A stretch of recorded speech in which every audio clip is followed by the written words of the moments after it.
स्वतःवर काम केलं पाहिजे तर आपण मुलांना ते देऊ शकणार. नाहीतर आपण असं म्हणतात की आडातच नाही तर ते पोहरेत कुठून येणार असं असतं. त्यामुळे या गोष्टी पण चला लय झालं लेक्चर. तुझ्यासाठी गिफ्ट केलंय. काय केलंस?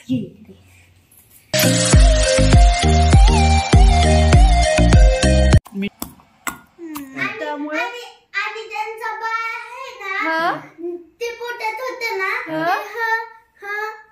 हुंकारा देत होतं. कसं देत होतं? कसं? ही लसूण आणि आंब्याची कैरी वरचं साल्ट काढून बारीक तुकडे करून. मी गोष्ट सांगताना तू झोपी नाही जायचं. हो पूर्ण गोष्ट आहे. पूर्ण ऐकलीस तर सांगतो. हो म्हणली दादा ऐकते. आणि सांगायला चालू केली की हिला लागला डोळा.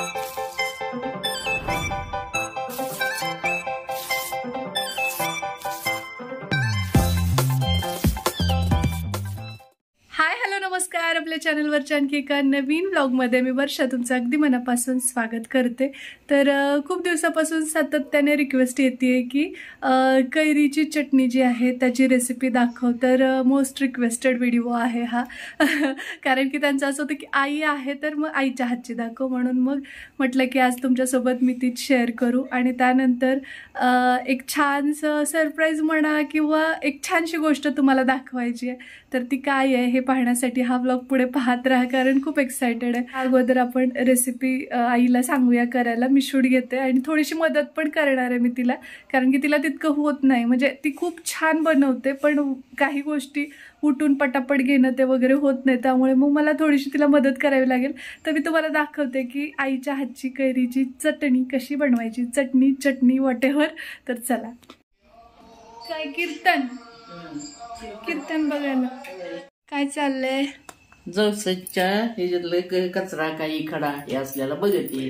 म्हणजे आई आल्यापासून बघा नेहमी म्हणजे कोणती ना कोणती चटणी चालू असते. आता जवसाची असती, आंब्याची असती, शेंगदाण्याची असती, कुठली ना कुठली तिळाची, कांद्याची, कुठल्या चटणी असं म्हणजे कॉन्स्टंट काही नाही खाऊ वाटलं तर चटणी असायला पाहिजे. त्याच्यातल्या त्याच्यात ही तर काय नाताची स्पेशल आहे तिच्या. त्याची स्पेशल आहे. तुला मला तर आवडतीच की. पण सगळ्यात जास्त स्त्रीसाठी तिचं तर भाजी सुद्धा नको कुठली. चटणी थोडं तेल घातलं की मस्त जेवत. किंवा चटणी आणि दही. दही खातो. त्यामुळं मग ते का आई ती संपूच देत नाही. थोडी शिल्लक आहे तोपर्यंत निसायचं, ती भाजायचं, ती कुठून ठेवायचं. मला हा विचार करावा पण लागत नाही. जसं ती आले ना तसं चटण्या ह्या त्या गोष्टी ती वरचेवर सारखं चालूच असतं तिचं. कोणची उडाली ती बघायची, लगेच ती तयार करायची. आणि मग आज कोणती रेसिपी आहे? कैरीची. कैरीची चटणी. कोशिंबीर. काही जण कोशिंबीर म्हणतात, काही जण कच्च्या कैरीची चटणी असं पण म्हणतात. प्रत्येक भागात वेगवेगळं म्हणतात त्याला. आता तुमच्याकडे काय म्हणतात ते आम्हाला कमेंट मध्ये सांगा. आणि आई तुम्हाला दाखवेल. तिची पद्धत आहे. थोडीफार मदत मी करेन तिला.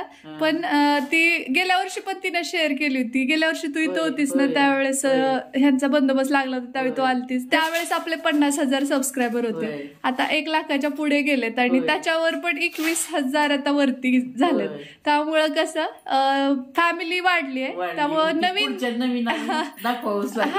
म्हणून तुला मी म्हणले की आपण तर आईच्या पद्धतीने. आणि ती पदर अजिबात पडू देत नाही बरं का. सारखं पडलं की ती आरी असती पदर घ्यायच्या. म्हणजे सवयी पण आणि जे आपल्या घरात जुने जेवढे लोक आहेत ना त्यांच्याकडनं ही गोष्ट खूप शिकण्याजोगी आहे. की म्हणजे नाही का ह्या गोष्टी इतक्या सिन्सिअरली फॉलो करतात. आता आईची सासू इथं आहे का? नाहीये. माझी आजी केव्हाच देव झाली, देवाघरी गेली. पण आतापर्यंत आई म्हणजे असं जवळ सासू असल्यासारखं पटकन पदर घेते लगेच बनवतात. आणि थोड्याशा गप्पा मारू आपण. कारण मला पण वेळच मिळत नाही आईला बोलायचं म्हणून. कामच असते की ते झालं की ते झालं की ते सुरूच असतं. त्यामुळे म्हटलं थोडं निवांत बोलू. आम्ही खूप दिवस कैरी नव्हती म्हणून थांबलेलो.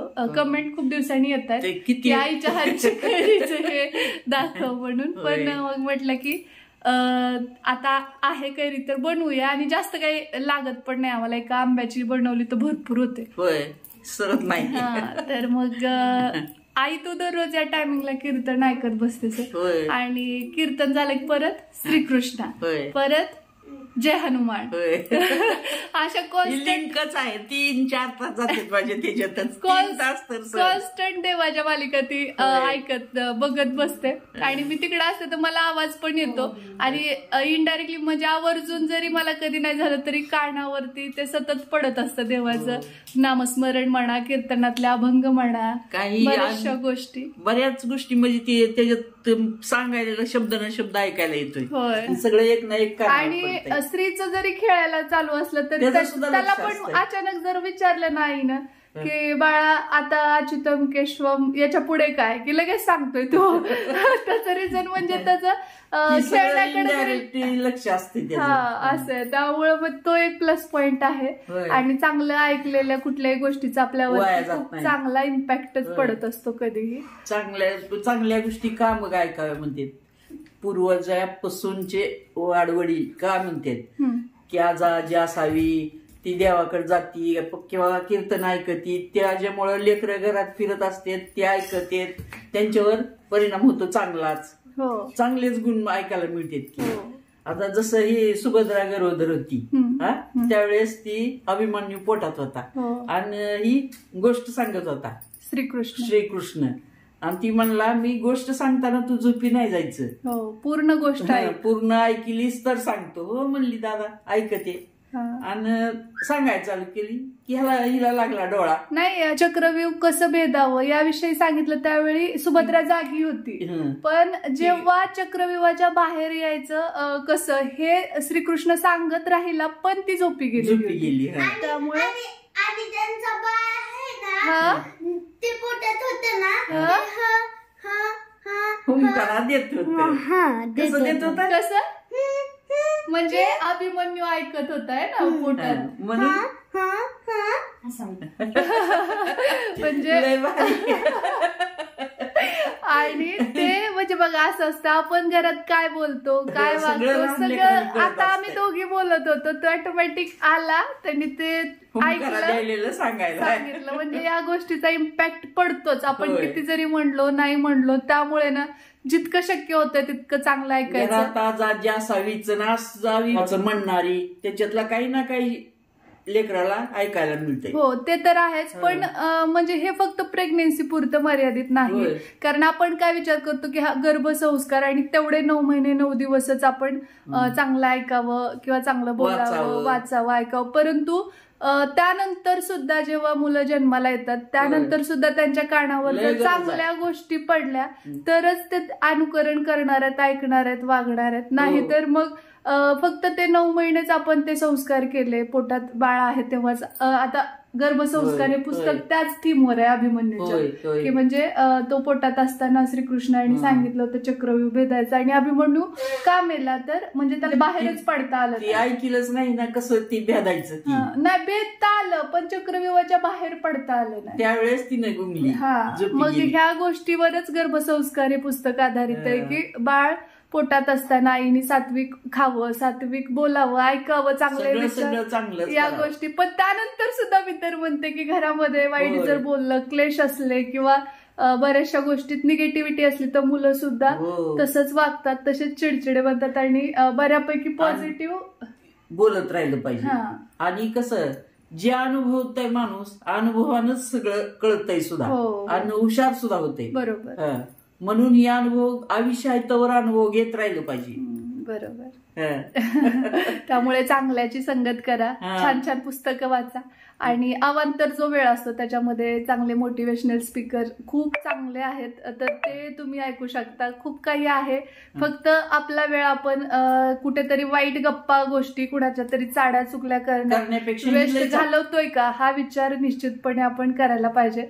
आणि आपली जर नेक्स्ट जनरेशन, प्रत्येकीला वाटतं मी कशी का असे ना माझं मूल एकदम चांगलंच झालं पाहिजे, सुसंस्कृतच झालं पाहिजे, संस्कारित झालं पाहिजे.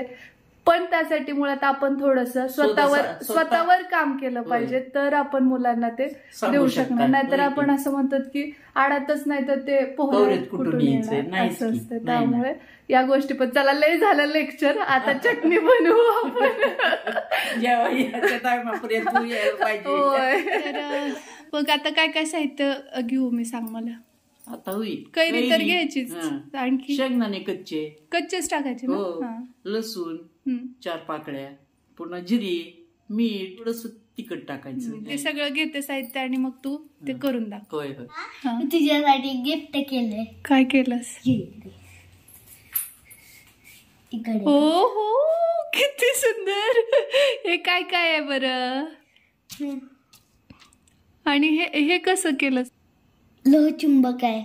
असं आहे का? आणि त्याला वरतून हे लावलंय का? अरे बापरे, भारीच आहे की हे. आणि आई ग, किती छान काढलंय बाळानी. आणि हे काय आहे रे? हे आणि इकडं हार्ट्स लावलेत आणि इकडं हार्ट सारखं दोरीचं वगैरे हे आहे. आणि इकडं पण लवचुंबक आहे का हे? अच्छा, सॉरी मी धरलंय. हा बसव. श्रीने पोपट काढलाय हा. आणि मस्तपैकी किती सुंदर वाटते. याला कलर द्यायला पाहिजे होता श्री, तर चोंचीला लाल कलर आणि याला ना कलर नव्हती घरात म्हणून. होय, बर. पप्पा आल्यास आपण हे करू. हा, बघा किती छान केलं. आवडलं का तुम्हाला श्रीचं ड्रॉइंग? सांगा. हे काय आहे तेच नाही कळालं. हार्ट आहेत हे कळालं. हे 2 कोण आहेत? हे 2 रॅबिट आणि बियर. Rabbit and beer. आणि हे फ्लावर. वाव, मस्तच सुंदर केलं. इकडं दोरी सारखं ते लोंबकायले बघ आपलं लाईटचं बघ तिकडे तसलं हे असं. तसं इथं लोंबकायचं लाईटचं आहे आणि इकडे असे हार्ट. वाव, खूप सुंदर बाळ, छान. आवडलं मला. तुम्हाला आवडलं का सांगा श्रीचे. तर या इथे एक छानशी कैरी घेतलेली आहे मी, स्वच्छ धुवून घेतली आहे आणि याच्यावरचं साल्टं काढून घेते. हे जे बेसिक आहे ते मी का करते ते सांगते, कारण आईला तेवढं सुधरत नाही. तिच्या हाताला वगैरे लागू नये यासाठी तिला चाकू बत्तईने कट करायला तेवढं जमत नाही. विळीने ती खूप छान कट करू शकते. मग हे काटछाट ज्या गोष्टी आहेत त्या मी करते आणि सगळं काही रेडी झाल्यानंतर मग तिच्या पद्धतीने ती तुम्हाला दाखवेल. तर पाहू शकता वरचं जे साल्ट असतं ना ग्रीन कलरचं ते काढून घ्यायचं आपल्याला. आणि आता इथून आंबे पिकायला सुरुवात होते बघा. कोय धरली ना आंब्याने की पिकतो आंबा, त्यामुळे मग थोडंसं पिवळसर दिसत असेल, पण अजूनही कैरीच आहे. म्हणजे तितकं प्रॉपर कोय धरलेली नाही आहे, पण येल्लो कलर आलाय तिला. कसं काय माहीत. माझ्याकडे ते बटाट्याचं साल्ट काढायचं आहे, पण ते मला सापडतच नव्हतं, त्यामुळे मग मी चाकूनीचे काढून घेते. आता पटापट काढून घेऊया आपण. आणि याचे खूप सारे पदार्थ बनतात खरं तर कैरीपासून, खूप काही करू शकतो आपण. तर आता निघालं याचं पूर्ण साल्ट बाजूला केलंय मी, दिसत असेल तुम्हाला. आता याचे जे म्हणजे मांसल भाग आहे तो आपल्याला काढून घ्यायचा आहे आणि कोय वेगळी करायची याच्यामधली. तर आता ते कट करून घेते मी. खरं तर कैरीची चटणी बनवायची असेल ना तर शक्यतो आंबट आंबा घ्यायचा, त्याची खूप छान होते. गुळचट लागत नाही. बरेचसे आंबे आता नाही का संकरित जे वाण आहेत ते गोड असतात आणि कच्चेसुद्धा असे जरी खाल्ले तरी ते आंबट लागत नाही, तर त्याची चटणी तितकी प्रॉपर टेस्ट देत नाही. जसं गावरान बोरांची चटणी लागते ना तसंच अगदी याचंसुद्धा आहे आणि रेसिपीसुद्धा सेमच आहे. पण आता बोरं अवेलेबल होणार नाहीत त्यामुळे ते दाखवणं अवघड. माझं तर काम झालं आहे, आता आईचा टर्न. तर चला तर मग आपण बनवूया आता कैरीची चटणी. म्हणजे आईच बनवणार आहे, मी सगळं साहित्य कलेक्ट. खरं तर कुठलाही चटणीचा प्रकार उकळातला अप्रतिम चवदार लागतो. जसं चुलीवरचं जेवण आणि गॅसवरचा असा फरक, अगदी त्या पद्धतीने. तर इथं मी खलबत्ता घेतला, त्यात हे सगळे इन्ग्रेडियंट्स टाकलेले आहेत. ही कच्चे शेंगदाणे, पुन्हा ही चवीपुरतं मीठ, ही जिरे, ही लसूण आणि आंब्याची कैरी, वरचं साल्ट काढून बारीक तुकडे करून भट्टीत टाकले. मधल्या पुडी येतात आणि मध्ये कच्चे शेंगदाणे टाकले. तर अजून थोडेसे टाकायचे आहेत, पण ते थोडं थोडं करून, म्हणजे हे कुठले गेले की मग ते असं थोडंसं लागेल असं त्या हिशोबाने म्हणून आईने बाजूला ठेवलेले आहेत. तर आता हे छानपैकी कुटून घेते ती. आता काय आता मीठ टाकते ह्याच्यात. ही मीठ चवीपुरतं. तर चवीनुसार मीठ टाकले. एका कैरीचीच ही चटणी आहे त्यामुळे मग त्या हिशोबानेच मीठसुद्धा. आणि थोडीशी लिक्विडी करू शकतो आपण पाणी घालून याला, पण आत्ताच नाही, जरा वेळाने. आणि स्त्रीची किरकिर चालली की त्याला बनवायचंय म्हणून तो म्हणतोय मला कुठू ते. 3 पाकळ्या लसणाच्या मोठ्या 3 पाकळ्या सोलून टाकलेल्या आहेत ताईने याच्यात आणि आता जिरे टाकायचं आहे. जिऱ्याने खूप छान चव लागते या चटणीला, तुम्ही नक्की टाका. नंतर शेंगदाणे.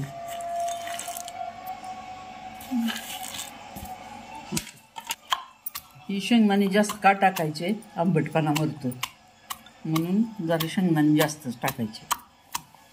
बघा, जितकी जास्त मेहनत तेवढं जास्त पदार्थ रुचकर होतो आणि आपल्यातलं काहीतरी त्याच्यात टाकल्याशिवाय तो चवदार होतच नाही. हे वाक्य खरंच मला खूप आवडतं. थोडंसं आता का पाणी टाकायचं ह्याच्यात, बारीक झाली कुठून पातळ आहे म्हणून. जवळपास अर्धा तास कुटल्यानंतर ती अशा कन्सिस्टन्सीला आलेली आहे. म्हणजे छानपैकी कुटली गेले त्यानंतर थोडंसं पाणी टाकून आपण त्याला लिक्विडी बनवू शकतो. आपल्याली चपातीला किंवा भाकरीला लावून खाण्याजोगी झाली. तर आता गॅस ऑन केलेला आहे, त्याच्यावर लोखंडाचा पॅन ठेवला आणि त्याच्यामध्ये थोडंसं तेल टाकले आणि त्याच्यात आपल्याला टाकायची आहे मोहरी. मोहरी छान तडतडू द्यायची आपल्याला, कारण की ती पोटं फुटेपर्यंत तडतडली ना की खूप चवदार लागते चटणी. आता याच्यामध्ये थोडंसं जिरं टाकायचं आहे. जिरं जास्त नाही घालायचं फोडणीला, कारण की ऑलरेडी आपण ते चटणीमध्ये घातलेलं आहे, त्यामुळे थोडं चव येणं इतकंच टाकायचं. ते तडतडलं की त्याच्यामध्ये कढीपत्ता टाकायचा. यस, तर आपला तडका रेडी आहे. आता तुम्ही हा चटणीमध्ये टाकू शकता किंवा चटणी पॅनमध्ये टाकू शकता, तुमच्या चॉईसनुसार.